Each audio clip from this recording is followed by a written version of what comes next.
I think at a funeral it definitely would. Oh, definitely.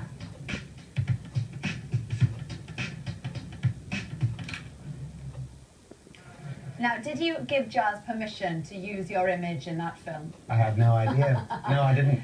We've got you photobombing a picture. This is a brilliant one. Now, where were you? What was going what's on happening here? here? Oh, this is a Comic-Con.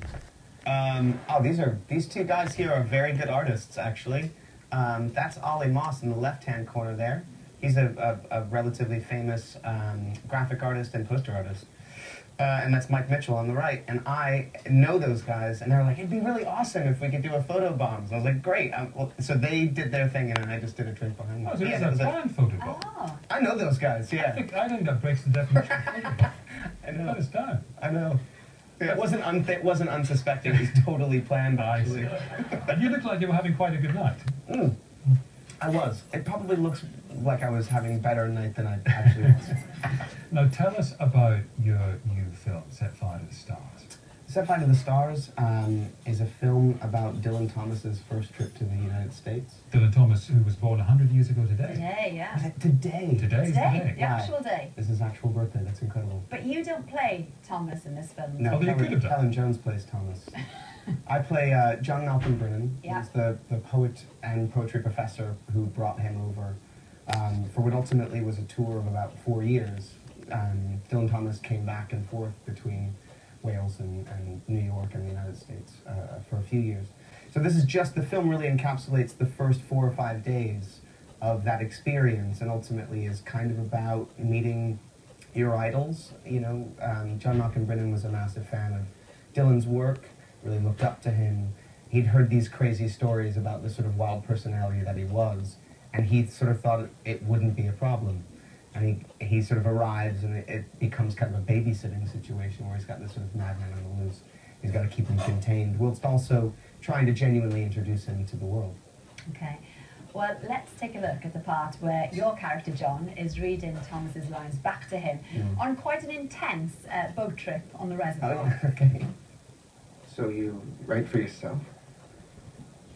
For everyone. That's a big ask. Nobody asked.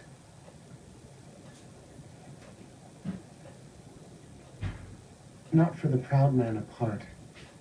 From the raging moon I write on these spindrift pages. Nor for the towering dead with their nightingales and songs. But for the lovers, their arms round the griefs of the ages, who pay no praise or wages, nor heed my craft or art.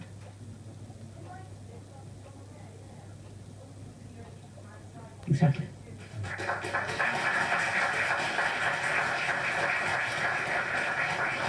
Yeah, it's sort of, that moment is him trying to understand where he gets his inspiration. It's the artist, it's someone who has aspirations to be what he is, having a moment where he can actually ask him where he gets it from. And it's that's sort of what that moment was about. I think that was actually my birthday or the day before. Really? Yeah, yeah. What? We shot it in 18 days in Swansea. You only took 18 days? for the whole 18 film? days! Wow. Yeah. 18 days in Swansea is quite a long time, though, and I can Oh, say that. I love Swansea. Shocking. You didn't know much about your character, did you? Or not much is known about him, and that must have been tricky for you. Yeah, it was interesting. I mean, when you're playing someone who lived, you want to do a bit of research to get an understanding of who that person was. And the only point of reference that I had was Dylan Thomas in America, which is the book that John wrote about his time with Dylan. And then any research that I did after that was kind of, I kept hitting dead ends. There was very little biographical information about him. There's an obituary. He died in 1998 alone. He had a life partner that he was with, I think. He died in Florida. Yeah. But beyond that, there was very little actual information about his life post-Dylan. But there was a lot to glean from the book itself, and that was actually really inspirational.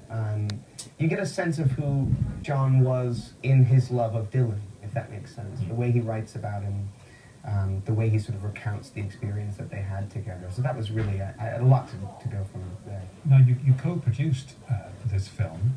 You've seen the production on this programme tonight. Be honest, what do you think? You're doing a real bang-up job. Brilliant. lucky we got the family tree. Yeah, yeah. Yeah. Yeah, that really We did want to tip move it over this the time. edge, I must say. What was it like producing?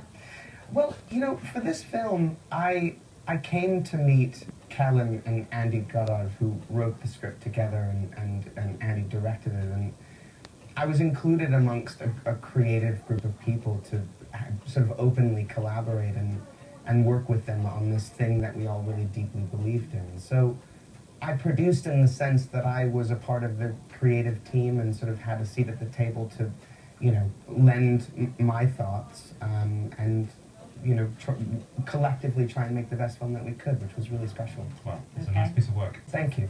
Oh, thanks. Very much. And you can see Set Fire to the Stars from November the 7th.